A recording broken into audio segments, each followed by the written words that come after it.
at that point yet, Bob. Next question.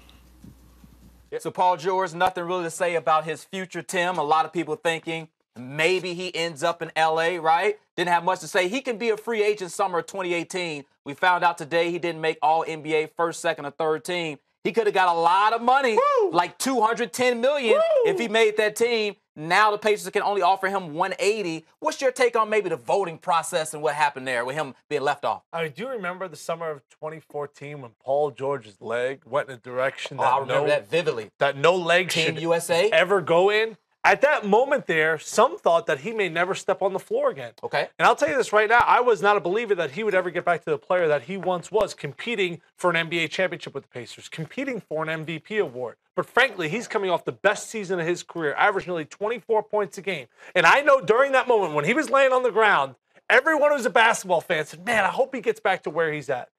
If I could have voted, I would have absolutely put him on the All-NBA team this year, even though I'm not a huge Paul George fan. I think he can be selfish. I think he throws his teammates under his bus.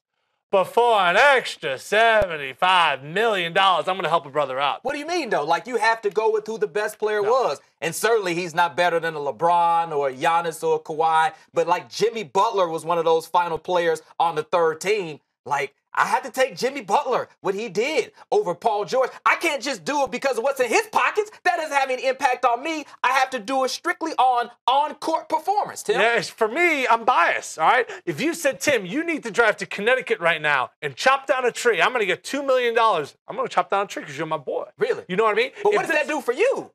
It gives me self-satisfaction to realize that you and your family are going to be in a better place. Yes, if I'm voting for this award, I vote for Paul George. I say, absolutely, we got to get him on the All-NBA team because he has a chance to make an extra $75 million from the man. We're all fighting the man. I'm sitting at this bar with you right now because we're all fighting the man. That doesn't fly. That doesn't fly because understand, even though he can't get $210 from the Pacers, he can still get $180 million from the Pacers. Now the $75 million difference is if he goes elsewhere. He can still get about $130 million. So what sense of self-satisfaction does it give me whether Paul George makes the team or not, where he can still at the least get $130 million? You think he's going to be in the welfare line? No, he's not.